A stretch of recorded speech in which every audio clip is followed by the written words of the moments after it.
मैं यहाँ क्यों हूँ? मैं क्यों दूसरों को मेरे लिए निर्णय लेने देती रहती हूँ? मेरे जीवन पर शासन करती हूँ, मुझे चोट पहुँचाती हूँ, सैम की तरह। अब कुछ समय हो गया है, लेकिन घाव अभी भी है। मैं इसके लिए बिल्कुल भी तैयार नहीं हूँ। मैं वहाँ वापस जाने के लिए तैयार नहीं हूँ। खुद को फिर से प्यार के लिए खोलने के लिए तैयार नहीं हूँ, क्योंकि प्यार आपको चबाकर बाहर थूक देगा। फिर से, सैम की तरह। मुझे लगा कि अब तक मैं अपने सपनों के आदमी से सगाई कर चुकी हूँ, शायद खुशहाल शादीशुदा भी। मजाक मुझ पर है, मुझे लगता है। कौन जानता था कि वह सपना सभी बुरे सपनों में से सबसे बुरा सपना बन जाएगा। और इतने लंबे समय के बाद मैं अभी भी जागने का इंतजार कर रही हूँ। जो हुआ उससे एक अच्छी बात क्या निकली? काश मैं ये डेट कह पाती, लेकिन जब तक मेरे सामने बैठा लड़का अगले 20 सेकंड में पर्सनैलिटी ट्रांसप्लांट नहीं कर लेता, यह मेरे समय की बहुत बड़ी बर्बादी है। जैसा कि मुझे पता था कि यह हो सकता है, जैसा कि मैंने अपने सबसे अच्छे दोस्त से कहा था कि यह होगा।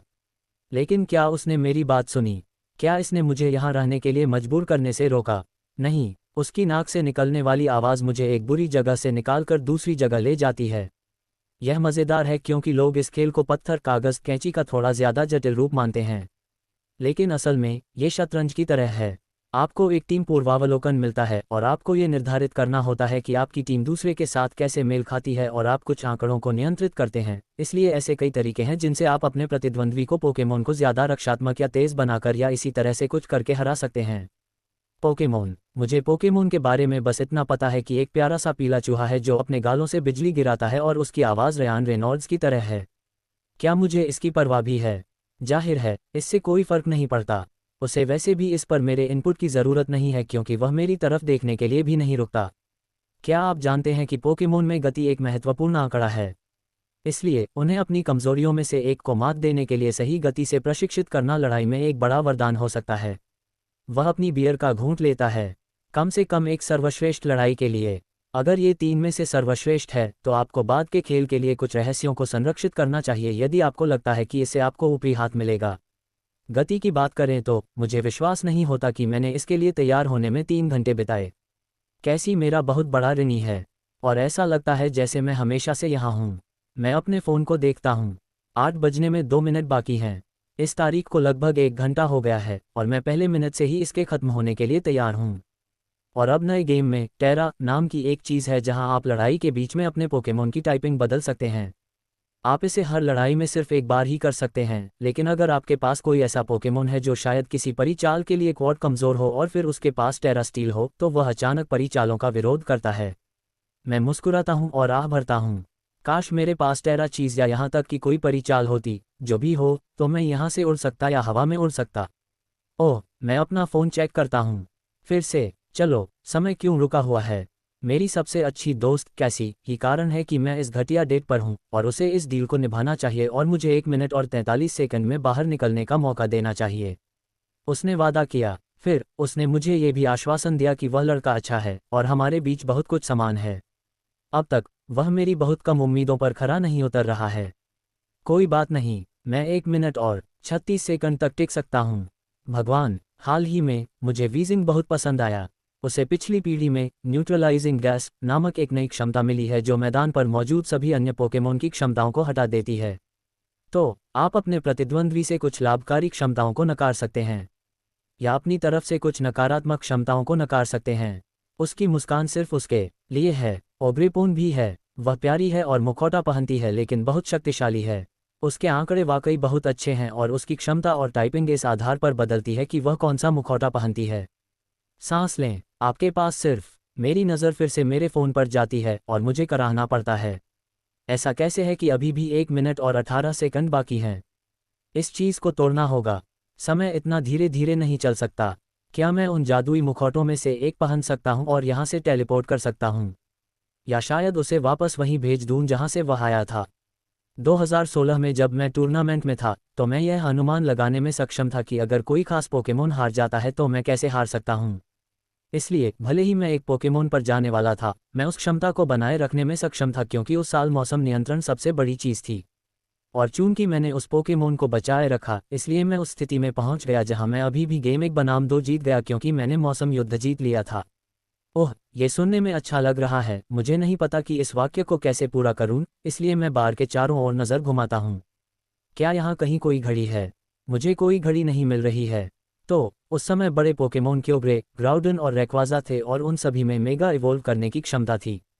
क्योग्रे की क्षमता को प्रिमोडियल सी कहा जाता था और जब तक बारिश होती थी तब तक वह मैदान पर बारिश को बुलाता था। ग्राउडन के पास डेसोलेट लैंड था जो सूरज को बुलाता था, जो आमतौर पर पानी को कमज़ोर करता है और आग को शक्ति देता है, आप जानते हैं, लेकिन डेसोलेट लैंड इसे नकार देता है। वे शानदार थे। यार, मैं ही उजाड़ हूँ। मैं ही क्यों? मुझे एक ड्रिंक चाहिए, या 10। मेरी नज़र मेरे सामने रेड वाइन के गिलास पर पड़ी जो उस पहली घूंट के बाद अछूता था। इसका स्वाद पेंट थिनर जैसा है। डक ने भुगतान करने पर जोर दिया, लेकिन मेनू पर सबसे सस्ता विकल्प चुनने के बाद ही। क्या कोई रेड फ्लैग कह सकता है? सच में, कैसी को यह आदमी कहाँ मिला? क्रेगलिस्ट। क्या मैं वाकई इतना हताश और अकेला लगता हूँ? यह विचार मेरे पेट में मरोड़ पैदा करता है। लेकिन मौसम युद्ध इसलिए होगा क्योंकि अगर दोनों खिलाड़ी शुरुआत में अपने आदिम पोकेमोन को बाहर लाते हैं तो तेज खिलाड़ी पहले अपनी क्षमता को सक्रिय करेगा और फिर धीमा खिलाड़ी अपनी क्षमता को सक्रिय करेगा। इसलिए धीमा खिलाड़ी पहले ही मोड़ पर मौसम युद्ध जीत जाएगा क्योंकि उन्हें अपना मौसम बनाए रखने का मौका मिलेगा। ओह अच्छा है। मैं मुस्कुराने की कोशिश करता हूँ।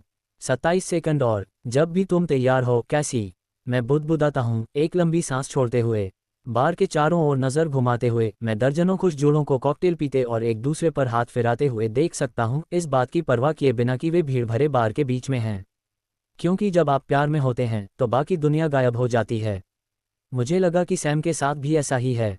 मैं गलत था। मेरे जीवन में पुरुषों ने मुझे कई बार निराश किया है, हर एक ने मेरे दिल में दरार पैदा कर दी है और सैम ही बहुत प्रेरक था जिसने आखिरकार इसे तोड़ दिया। और कोई भी सस्ती वाइन और बेन और जेरी इसे वापस नहीं जोड़ पाए। काम ही मेरी शरणस्थली रहा है। कॉलेज से सीधे बाहर निकलने के बाद मैंने वहीं काम करना शुरू किया और पिछले साल मैं सीईओ के कार्यकारी सहायक के पद पर पदोन्नत होने में कामयाब रहा। जब मेरे पास लैपटॉप और हडसन के नज़ारे वाला एक कोने वाला ऑफिस है तो मुझे किसी पुरुष की क्या ज़रूरत है? और 10 सेटिंग वाला एक बढ़िया वाइब्रेटर, इससे भी मदद मिलती है। मेरे फ़ोन पर एक नज़र डालने से पता चलता है कि 8 बज चुके हैं और फ़ोन बज नहीं रहा है। क्या बकवास है कैसी? अभी फ़ोन करो। तो एक सामान्य रणनीति यह होगी कि अपने प्रतिद्वंद्वी के प्राइमल की गति निर्धारित करने के लिए अपने मौसम पोकेमोन को बाहर निकालें या अपने प्राइमल को पीछे रखें ताकि आपके दुश्मन को पता न चले कि वे आग पर हमला करने में सक्षम होने जा रहे हैं या नहीं। हे प्रभु, कृपया मेरी ओर अग्नि आक्रमण भेजें। मैं उसे पोकेमोन और युद्धों तथा आंकड़ों के बारे में 1 घंटे तक और बोलते हुए सुनता हूँ, फिर अपना फ़ोन चेक करता हूँ। फिर से अभी तो केवल 8:09 ही हुए हैं। इससे कोई फर्क नहीं पड़ता। मुझे लगता है कि यह कहना सुरक्षित है कि कैसी मुझे इस डेट से नहीं बचा पाएगी, इसलिए मुझे इसे खुद ही करना होगा। मुझे माफ़ करें, मुझे 1 सेकंड के लिए महिलाओं के कमरे में जाना है। मैं अपने स्टूल से नीचे उतरने के लिए आगे बढ़ता हूँ, तभी एक गर्म हाथ मेरी कोहनी को थाम लेता है, मानो मुझे नीचे उतरने में मदद कर रहा हो।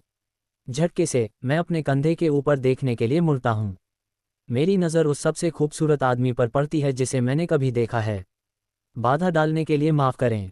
उसकी आवाज़ गहरी और कर्कश है, जैसे गोमेद के रंग की आंखें मेरे मुंह पर झपकती हैं और मेरी सांस अटक जाती है। यह आदमी कौन है और मेरी पूरी जिंदगी कहाँ रहा है? 5 साल, 60 महीने, 1826 दिन, 43,824 घंटे, और हर एक पल एक जीवन भर की तरह लगा। खोने का दर्द आज भी उतना ही गहरा है जितना तब था जब मैंने पहली बार इसके बारे में जाना था। एक ऐसा दर्द जो हर दिन, हर घंटे, हर मिनट मेरे अंदर से टूट जाता है। और सबसे बुरी बात यह है कि मैंने सिर्फ उसे ही नहीं खोया, मैंने वह पूरी जिंदगी खो दी जो मैंने हमारे लिए प्लान की थी। शादी, बच्चे, नाती नातिन, वह मेरी हमेशा की खुशी थी। अब मेरे पास बस एक खालीपन है। लेकिन हर दिन मुझे बिस्तर से उठना पड़ता है क्योंकि मेरे ऊपर लोग निर्भर हैं। मेरे पुरुष, मेरे भाई बहन। मेरे पास टूटने का समय नहीं है। मेरे पास शोक मनाने का समय नहीं है। मुझे उन सभी के लिए वहाँ रहना है, क्योंकि उनका जीवित रहना, उनकी भलाई मेरी जिम्मेदारी है। ये दिन एकमात्र ऐसा दिन है जब मैं खुद को महसूस करने की अनुमति देता हूँ। मैं अपना दूसरा double scotch on the rocks पीता हूँ और पास से गुजर रहे वेटर को दूसरा लाने के लिए इशारा करता हूँ। मेरे दिमाग को इतना धुंधला करने में लगभग एक पूरी बोतल लग जाएगी कि मैं ये स्पष्ट रूप से याद न रख सकूं कि मेरा जीवन खत्म हो गया है। मेरा एक हिस्सा उम्मीद करता है कि हर बीतते साल के साथ दुख का बोझ हल्का हो जाएगा, चाहे 1 इंच ही क्यों न हो। इतना कि दुनिया अंधेरे में न डूबे जहां मैं पर्दे के पीछे देख सकूं। लेकिन शराब पीने, जुदाई करने या हत्या करने से कोई मदद नहीं मिलती। मौत हर जगह है। इस समय मुझे पूरा यकीन है कि अगर कोई मुझे चीर दे तो अंधेरा फैल जाएगा और मेरे पास सिर्फ एक खाली खोल और एक काला दिल रह जाएगा। इस बिखरी हुई चीज़ को सिर्फ मेरा परिवार ही कुछ हद तक जीवित रख सकता है। या जो कुछ बचा है। मैं आलीशान मखमली कुर्सी पर पीछे झुकता हूँ और कमरे को एक बार फिर से देखता हूँ। मेरी नज़र एक बार फिर से उस खूबसूरत लड़की पर पड़ती है। उसने पिछले 2 मिनट में अकेले ही 6 बार अपना फ़ोन चेक किया है। मैं अपने हाथ में स्कॉच का गिलास पकड़ता हूँ, देखता हूँ कि उसके सामने बैठा बेवकूफ़ किस बारे में बड़बड़ा रहा है। अपने हाथ में बियर पर ज़्यादा ध्यान दे रहा है, न कि उसके सामने बैठी बेहद खूबसूरत महिला पर। और मेरा मतलब है खूबसूरत। जिस तरह से उसने अपनी टांगें क्रॉस की हैं, उससे उसकी छोटी काली ड्रेस ऊपर उठ गई है, जिससे उसकी टैन जांघें दिखाई दे रही हैं, जिससे मेरे हाथ उन पर चलने के लिए मचल रहे हैं। अगर मैं उसके सामने बैठा होता तो मैं तुरंत उसके ऊपर हाथ रखने का कोई तरीका ढूंढ लेता, ये पुष्टि करने के लिए कि उसकी त्वचा उतनी ही गर्म और मुलायम है जितनी वह दिखती है। उसके लंबे भूरे कल उसके पतले कंधों के चारों ओर ढीले हैं, जो बार की कम नारंगी रोशनी में लगभग चमक रहे हैं। वह इधर उधर देखती है। उसका व्यवहार तंग है, जैसे वह घबराई हुई हो। उसकी पीठ सीधी और सख्त दिख रही है, उसकी आंखें चौड़ी और बेचैन हैं। अरे, क्या यह आदमी उसे असहज कर रहा है? मुझे इसकी परवाह क्यों है? मुझे आज रात शराब पीकर अपने छोटे भाई और बहन के पास घर लौटना चाहिए। बात करते हुए मैंने अपना फ़ोन चेक किया। माको के साथ संदेश हमारी बहन के बारे में शिकायत कर रहे थे। मैं अपनी हंसी नहीं रोक पाया। रोजा 15 साल की उम्र में सबसे छोटी हो सकती है, लेकिन वह एक ताकत है। मैंने एक बार फिर बार में देवी की ओर देखा। शायद मुझे आज रात का लुत्फ़ उठाना चाहिए। खुद को जाने दो, ऐसा लग रहा है कि वह मुझे भूलने में मदद कर सकती है। इससे पहले कि मेरा दिमाग समझे कि क्या हो रहा है, मैं अपनी कुर्सी से उठ गया और हमारे बीच की दूरी को पार कर गया। जैसे ही वह स्टूल से उतरने की कोशिश करती है, मैं उसकी कोहनी को पकड़ता हूँ। उसकी त्वचा उतनी ही गर्म होती है जितनी मैंने कल्पना की थी। संपर्क से मेरी उंगलियां झुनझुनी करती हैं। मेरे हाथ के नीचे उसकी मांसपेशियां तनावग्रस्त हो जाती हैं और हल्के नीले रंग की आंखें मेरी आंखों से मिलती हैं। अरे, वह पास से देखने पर और भी खूबसूरत लगती है। मैं अपनी नज़र उसके लाल होंठों पर डालने से खुद को रोक नहीं पाता। मुझे बीच में बोलने के लिए बहुत खेद है, मैंने कहा, मेरे मुंह के कोनों को एक मुस्कुराहट में बदल दिया। लेकिन अगर मुझे एक सेकंड के लिए भी इस बेवकूफ़ को आंकड़ों और लड़ाइयों और इस तरह की अन्य बातों के बारे में बात करते हुए सुनना पड़ा, तो मैं लोगों को मारना शुरू कर दूंगा।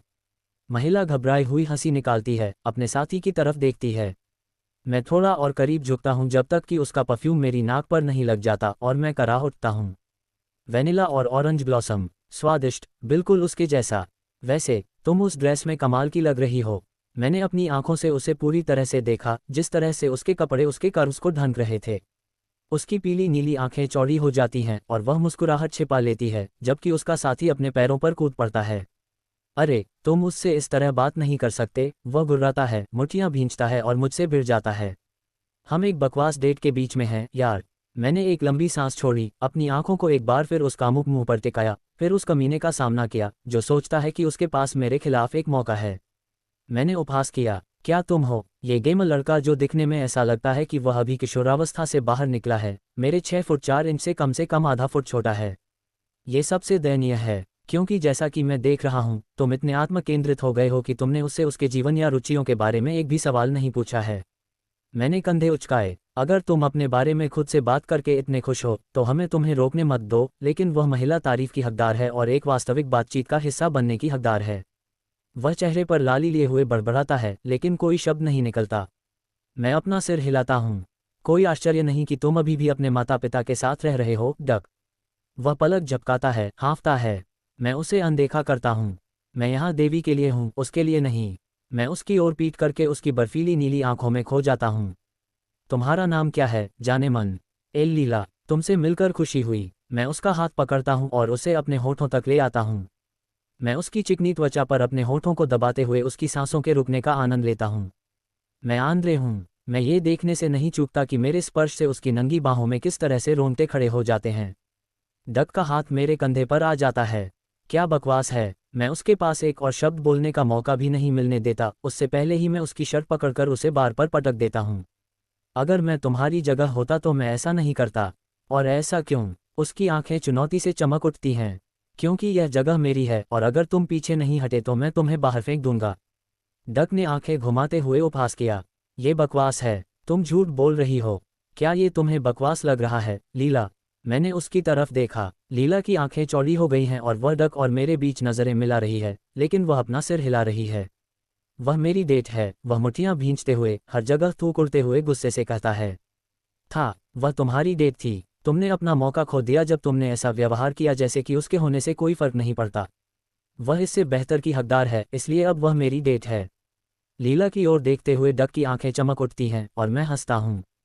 क्या ये घटिया बहाना एक आदमी को सच में लगता है कि वह उसके साथ रहना पसंद करेगी?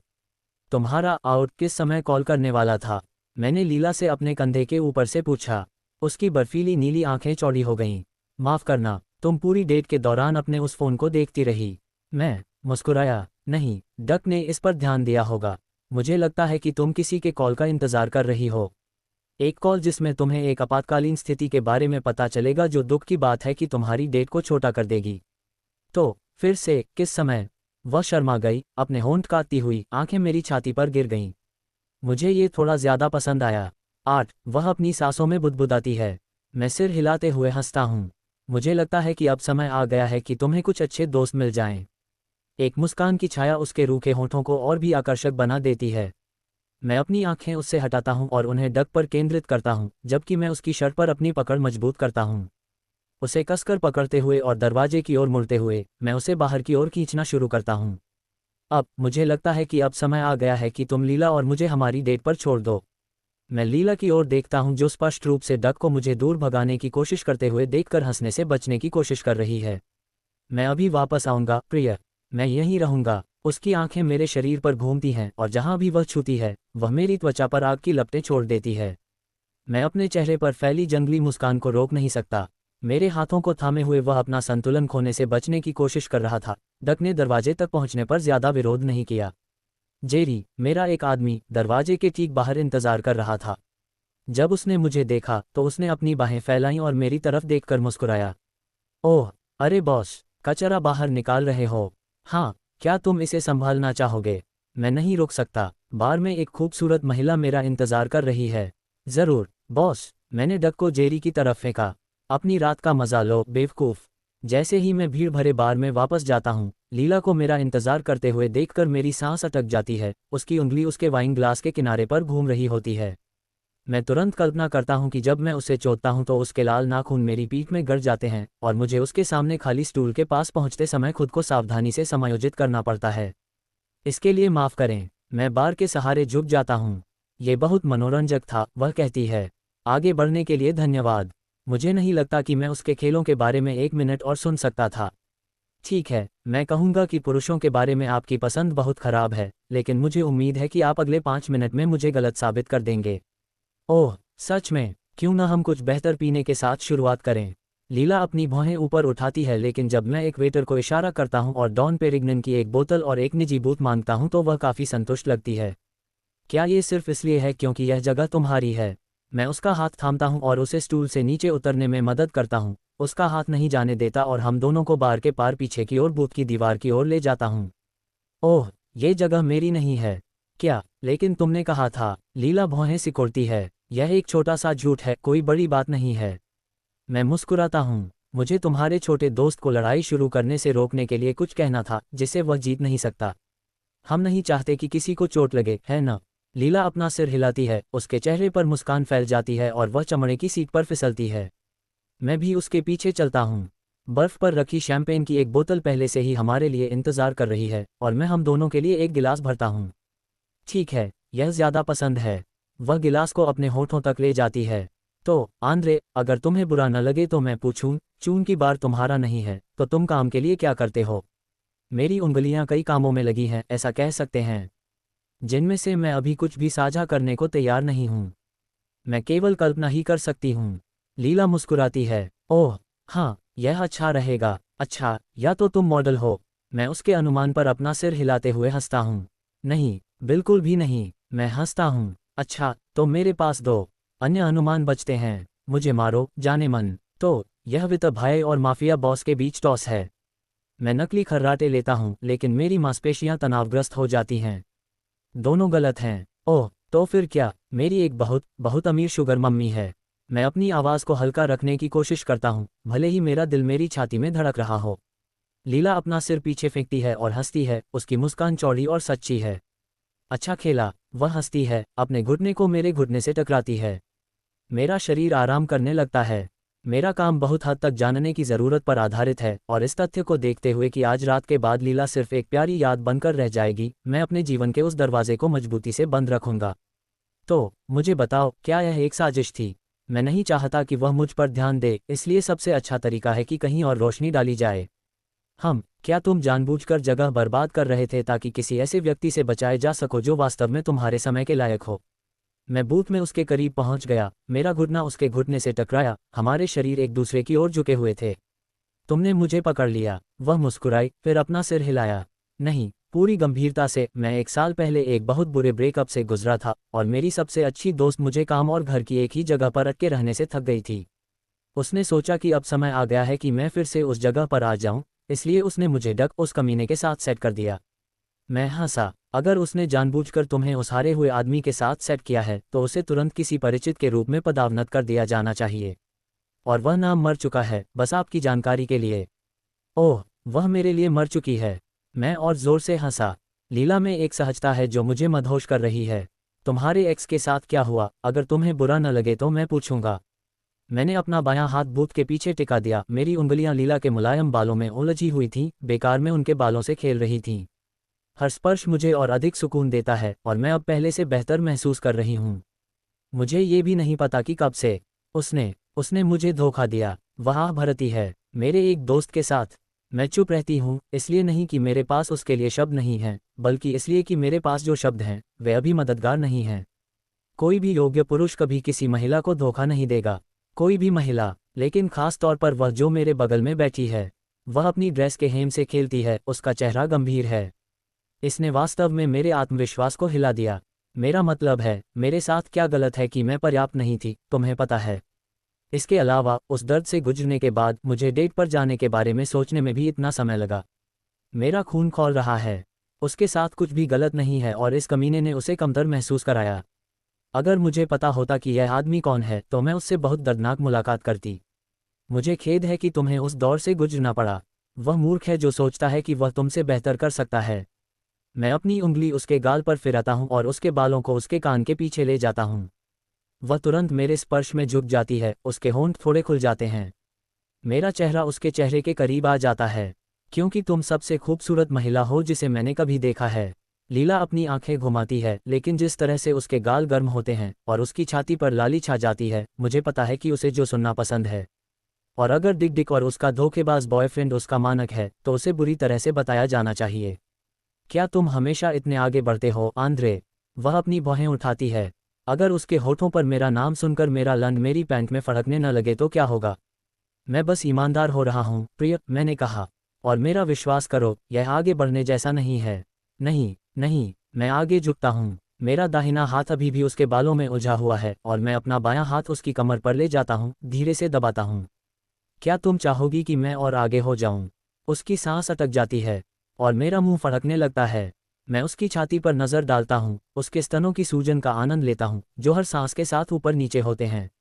अब मुझे ये स्पष्ट हो गया है कि उसने ब्रा नहीं पहनी है, क्योंकि उसके निप्पल उसकी ड्रेस के नीचे से बाहर निकलने लगते हैं और मेरे मुंह में पानी भर आता है। मैं और आगे झुकता हूं जब तक कि मेरे होंठ उसके गाल को छू न लें। एक शब्द बोलो, लीला, मैं फुसफुसाता हूं। उसके मुंह से एक घुटी हुई आवाज निकलती है, लेकिन वह अपना सिर पीछे की ओर झुकाती है, जिससे उसकी गर्दन की चिकनी त्वचा मेरे सामने आ जाती है, एक मौन निमंत्रण। मैं अपनी नाक उसके गाल पर और उसके जबड़े पर चलाता हूँ, गहरी सांस लेता हूँ। मैं अपनी जीभ को उसके पूरे शरीर पर फिराना चाहता हूँ, लेकिन मैं हमारे आसपास की बहुत व्यस्त बार के बारे में बहुत ज़्यादा जानता हूँ। ऐसा नहीं है कि यह मुझे परेशान करेगा। मैंने बूथ में मेकआउट करने से भी ज़्यादा बुरा किया है। लेकिन लीला ने मुझे जो कुछ भी दिया है, उससे लगता है कि वह थोड़ी ज़्यादा संकोची है। उसे चोट लगी है और इस वजह से वह अपना दिल देने में जल्दी नहीं है। यह मुझे ठीक लगता है। मैं एक रात के जोशीले सेक्स के अलावा कुछ नहीं चाहता। मैंने उसे पहले कभी नहीं देखा था और संभावना है कि आज रात के बाद मैं उसे फिर कभी नहीं देखूंगा, इसलिए मैं अपना समय लेना चाहता हूं और उसके साथ सही तरीके से पेश आना चाहता हूं। मैं लीला की गर्दन के स्तंभ को चाटता हूं, उसकी त्वचा के स्वाद पर कराहता हूं। मेरा लिंग सख्त हो जाता है, मेरी पैंट की जिप पर दबाव डालता है, लेकिन मुझे इसे सही तरीके से करना होगा। मैं उसे डराना नहीं चाहता और मुझे लगता है कि आज रात उसे मेरी ज़रूरत से ज़्यादा शायद मुझे उसकी ज़रूरत है। मम्मा, तुम्हारा स्वाद लाजवाब है, मैं गुर्राता हूँ। लीला सांस भरकर सांस छोड़ती है और मैं अपना हाथ उसके शरीर के किनारे पर ले जाने से पहले उसकी कमर को दबाता हूँ। बताओ, लीला, अगर मैं तुम्हारे शरीर के दूसरे हिस्सों को चाटूं तो तुम क्या आवाज़ निकालोगी?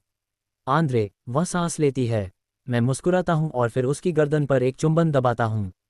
हाँ, बेबी, हम बार में हैं, वह घुटकर कहती है। मैं फिर से मुस्कुराता हूँ, अपनी उंगलियों को उसके स्तन के मुलायम निचले हिस्से पर घुमाता हूँ। उसकी पोशाक की पतली सामग्री कल्पना के लिए कुछ भी नहीं छोड़ती। मैंने नोटिस किया है। मैं हंसता हूँ, अपनी जीभ उसके जबड़े पर फिराता हूँ। वह कराहती है, अपनी जगह बदलती है और अपनी जांघों को एक साथ दबाती है। क्या तुम कुछ राहत पाने की कोशिश कर रही हो, जाने मन? नहीं, वह अचानक बोलती है। मैं उसके मुंह के किनारे को चूमने के लिए आगे बढ़ता हूँ। मेरा अंगूठा अभी भी उसके स्तन के नीचे की तरफ चल रहा है। अब क्या? मैं अपने अंगूठे को उसके नुकीले निप्पल पर घुमाता हूँ। वह हौंफती है, मेरे हाथ को पकड़ती है और उसका शरीर झुक जाता है। मुझे लगता है कि हम दोनों मज़े करने जा रहे हैं, तुम और मैं। मैं अपने हाथों को नीचे गिराने और बूथ के ठंडे चमड़े के खिलाफ पीछे झुकने से पहले हंसता हूँ। मैं देखता हूँ कि लीला की आंखों में मेरे पीछे हटने पर निराशा चमकती है और मुझे पता है कि वह मेरी मुट्ठी में है। मैं मुस्कुराता हूँ। क्या हम शैंपेन लेकर जाएं?